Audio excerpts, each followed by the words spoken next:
ඔයත් දෙහි දොඩම් වගේ දේවල් කනකොට ඔයාටත් කවුරු හරි කියලා තියෙනවද? ඕවා ගොඩක් කන්න. ඕවගේ ගොඩාක් විටමින් C තියෙනවා. මේක ඇඟට ගොඩක් හොඳයි කියලා. ඉතින් හැමෝම මේ විටමින් C තියෙන කතාව දැනගත්තට ඇත්තටම විටමින් C කියන්නේ මොකක්ද? ඇත්තටම විටමින් C වලින් අපිට මොනවද වෙන්නේ? මේක දවසට කොච්චර ප්‍රමාණයක් ගන්න ඕනද? මේක සප්ලිමන්ට් විදිහට ගන්නම ඕනිද? මේවා විශේෂයෙන් බහුලවම තියෙන නැචරල් සෝසස් මොනවද? ඉතින් ඕවර්ඩෝස් වුණාම මේකෙන් මොනවද අපිට වෙන හානි? අපිට විටමින් C ඇඟේ අඩුයි නම් ඒක අපි කොහොමද දැනගන්නේ? මෙන්න මේ වගේ විශේෂ කාරණා කිහිපයක් ගැන අද වීඩියෝ එකෙන් අපි කතා කරමු. වැඩි කතා නැතුව අපි යමු වීඩියෝ එකට.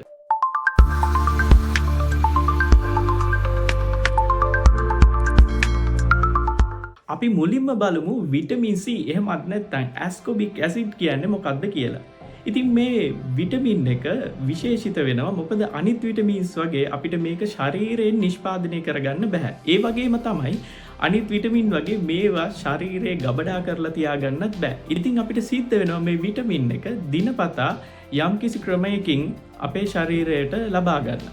දැන් අපි බලමු විටමින් C මේ තරම් අපිට වැදගත් වෙන්නේ ඇයිද කියලා. පළවෙනි කාරණාව තමයි අපේ ඇඟට බැක්ටීරියා වෛරස් වගේ ලෙඩ හදන දෙයක් ඇඟට ඇතුල් වුණාට පස්සේ අපේ ශරීරයේ තියෙනවා මේවට ප්‍රතිවිරුද්ධව සටන් කරන පද්ධතියක්. අපි ඒකට කියනවා ප්‍රතිශක්තිකරණ පද්ධතිය. එහෙමත් නැත්නම් ඉමුන් සිස්ටම් එක කියලා. ඉතින් විටමින් C වලින් මේ ඉමුන් සිස්ටම් එකට ලොකු හෙල්ප් එකක් දෙනවා මේ ලෙඩ රෝග වලට ප්‍රතිවිරුද්ධව සටන් කරන්න. දෙවෙනි කාරණාව තමයි ඔයාලා හැමදෙනෙක්ම වගේ ගොඩාක් අවධානයක් යොමු කරන ලස්සන ස්කින් එක පවත්වා ගන්න. ඉතින් ඔයාලා හැමෝම දන්නවා ස්කින් එක පවත්වා ගන්න ඒකේ ස්ට්‍රක්චර් එක ලස්සනට තියාගන්න, ලස්සන පෙනුමක් තියාගන්න අපිට කොලෙජන් කියලා ප්‍රෝටීන් එකක් අවශ්‍ය වෙනවා. කොලෙජන් කියන ප්‍රෝටීන් එක ශරීරයේ නිෂ්පාදනය කරගන්න මේ විටමින් C ඉතාමත්ම වැදගත් වෙනවා. තුන්වෙනි කාරණාව තමයි ඔයාගේ ශරීරයේ තුවාලයක් වුණාම ඒක සනීප කරගන්න.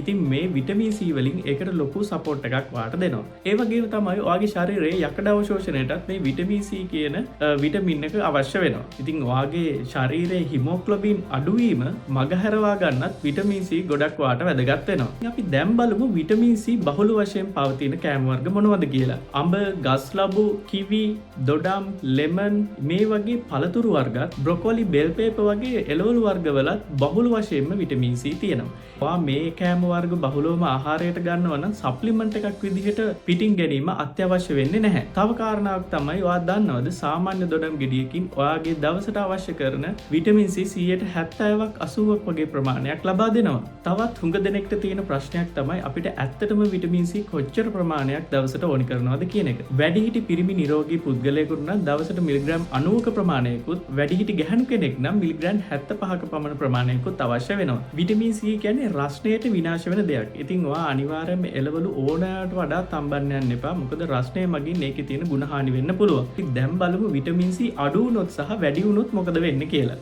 විටමින් C ඔයාගේ ශරීරයේ අඩු වුණොත් නිතරම ඔයාට මහන්සියක් දැනෙන්න පුළුවන්, විදුරු මස් වලින් ලේ ගලන්න පුළුවන්. ඒ වගේම තුවාල සනීප වෙන්න ගොඩක් කල් යනවා. වැඩිපුර විටමින් C ගත්තොත් මොකද වෙන්නේ? ගොඩක් අය හිතනවා ගොඩාක් ප්‍රමාණ වලින් විටමින් C ගත්තම ඒක ඇඟට හොඳයි කියලා. නමුත් ඒ කතාව සම්පූර්ණයෙන් වැරදි. විටමින් C ඇඟේ ගොඩක් වැඩි වුණාම පාචනය, බඩ යමාරුව වගේ සයිඩ් ඉෆෙක්ට් එන්න පුළුවන්. ඔයා දන්නවද මිලිග්‍රෑම් 2000 තමයි උපරිම දවසට තියෙන මැක්සිමම් අගය. ඒක නිසා වෛද්‍ය උපදෙස් නැතුව හයි ඩෝසස් වලට නම් කවදාවත් යන්න එපා. අද වීඩියෝ එකෙන් ඔයා අලුත් දෙයක් ඉගෙන ගත්ත කියලා හිතනවා. ඉතින් මේ වගේ සරල විදිහට සෞඛ්‍ය කරුණු දැනගන්න නම් අදම Health Compass channel එකත් එක්ක එකතු වෙන්න, මතක් කරලම තව කෙනෙක්ට බලන්න share කරන්න. ඉතින් තවත් වීඩියෝ එකකින් හම්බ වෙනකන් ගිහිල්ලා එන්න. එතෙක් ඔබට නිරෝගී දිවියක්.